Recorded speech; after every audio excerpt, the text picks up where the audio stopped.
Well, hello, this is Rosa RCG Creations. How's it going? Oh, let me turn you over just a tad. We're making today burritos from scratch. I got this big old, it's heavy too, big old chunk of meat. Ooh. It's set out 2 days in the fridge, thawing out. Oh, I'll grab me a towel in a minute because I'm going to really try to get this in under my 15-minute time frame that I give myself. So I'm taking the plastic off. Then what you want to do is cut off as much fat as possible. Okay. And there's always, because this is a pork, this one, yeah, it's a pork shoulder, whole bone in. So there's a bone in there, and I'm saving my bone for when I do my bone broth. So all you do is save all your bones, chicken bones. I save my rib bones from barbecue ribs. I save them all, and then I'm just talking until I'm unwrapping this. And you save all your bones, and I just put them all in a freezer, a gallon-sized freezer bag. Stick them in the fridge. Once it's full, grab another one until I'm ready. I have enough. Because making broth is an all-day chore. And it's not really a chore. It's not really hard. It's just time-consuming. Okay. And then you put all your bones on a cookie rack. And you're going to bake them, roast them. You're going to roast your bones. And that gives you such a great flavor. Try it one day without roasting it and then do it with roasted. You're going to love the difference in the broth with roasted bones. All bones, chicken bones, any bone that you have all together. I save all my bones. I don't care what they are, because I put them all in one batch. Now, of course, you can always do chicken separately, chicken and pork, like pork chops. But to me, it didn't make a bit of difference. Now, this one doesn't really have a whole lot of meat. So I'm just going to, let me get my pan over here out of the way. This is going to be my pot. I'm going to get a great big, good, sturdy stock pot to kick it in. And you're just going to start chopping away. And then if you see a bunch of fatty stuff, cut off the fat. I'm just going to put it right back in that same plastic container that it was under. And there's no way to cut all the fat off. It just isn't gonna, it ain't gonna work. So about little pieces about like that. And chop away. So I'm gonna go ahead and start chopping away on all this. And then I'll bring you back when we get to the next phase, okay? We'll bring you back. Okay, we are down. Here we go. See? I got in my pot the sliced pork. Try to do as much as I could off that big chunk. And I've got 2 cans of Rotel, some diced onions, and it's going to simmer for about an hour.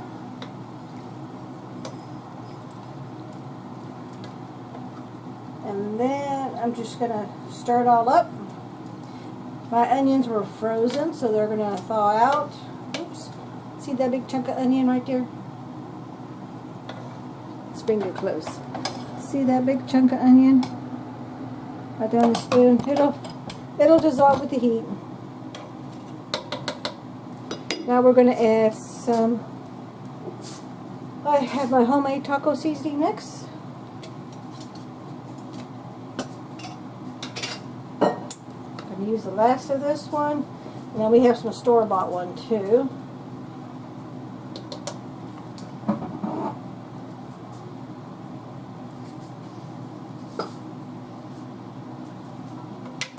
Recipe asks for 7. I'm not going to make any more because I'm going to use, we got a great big one of the store-bought one, so I'm not going to make any more. So this is just going to go in the dishwasher. Oh, and these are those washable, they're called dissolvable lids you get from Ball. You get them online on Amazon and all that too. But they're a lid, but they dissolve in water. I like those.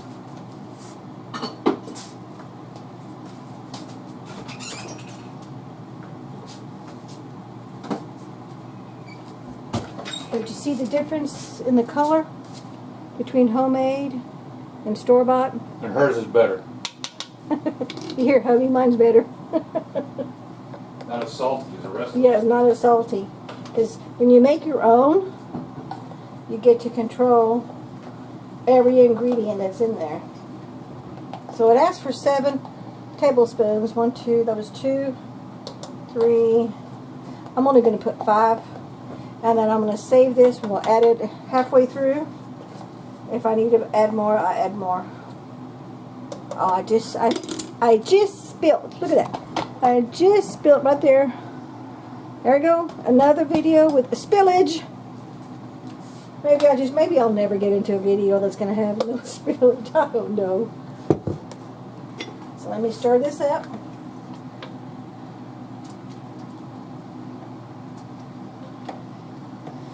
If you can, try to use a metal spoon so you have more control, because there's a lot of meat in here.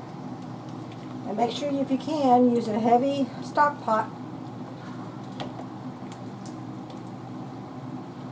Now this is going to be a nice, delicious one. And what's really good about this meal is you're going to be able to freeze the leftovers into individual portions for your next meal.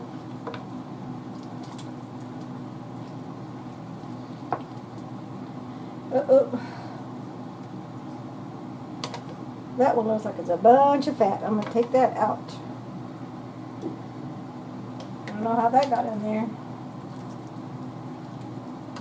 But then I was watching TV when I was cutting up this meat. Oh, there's another one with a bunch of fat. This is the one time you get to look at your meat as you're tossing it around, because number one, you got to stir all the stuff together. But double check your meat, so if you mess up like I just did, now's a good time to look at the meat to see if you need to take it out, because there's nothing worse than biting into a burrito with a whole chunk of fat. To me, that's disgusting. I know some people like it. I do not.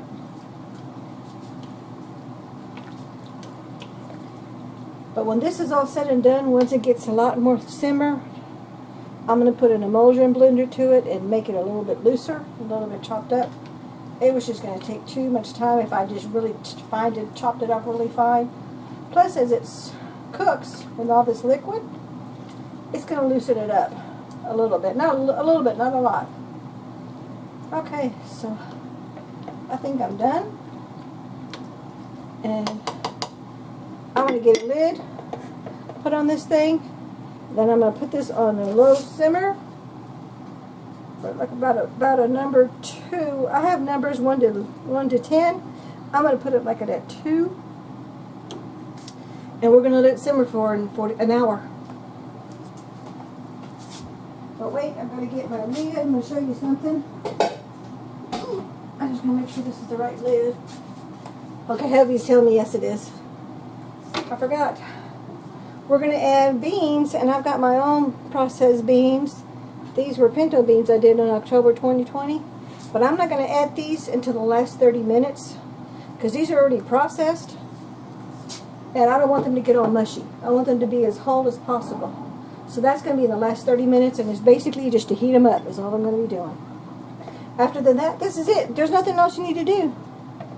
Okay? We're just going to let this simmer. Set my timer.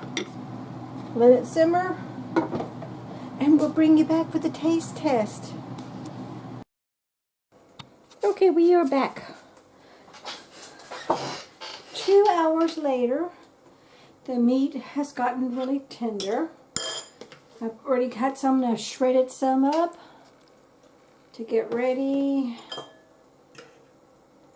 That's going to be my scrap of fat. But basically, I'm going to show you what I'm going to do. I got to be careful because this bowl is hot. See that? And I really wish we had smell-o-vision because you would really enjoy it. I'm going to try to drain as much juice as possible. But again, like I said, this is going to go in the freezer. But what I'm going to do is I'm going to go ahead and shred everything all up, Then I'm going to pack it individually in freezer bags, which is called cool down, in freezer bags, and label them so that way we'll have enough for each meal that we'll need to make our burritos. But there's the meat, and I want to show you. Yeah, you're in frame. Basically, all I'm doing is taking 2 forks and I'm shredding the meat. That's all I'm doing. Just gonna shred it.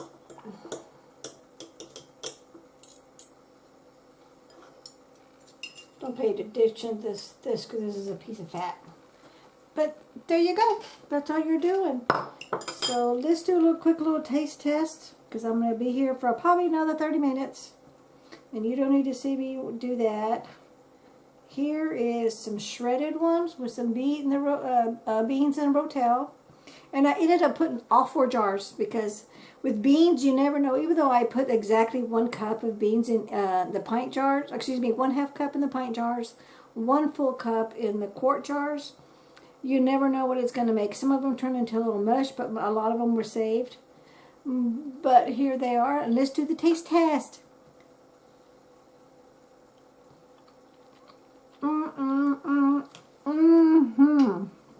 The flavor is phenomenal. I did not have to add any more taco seasoning to it. If you want to, you can put garlic at the very, very beginning when you do your onion. Totally up to you. I chose not to do the garlic this time. I just wanted some plain, not overly seasoned burritos. That was just what I wanted to do. And this is what's nice when you cook in your own kitchen, is you get to do what you think is best for yourself. So anyway, this is my take.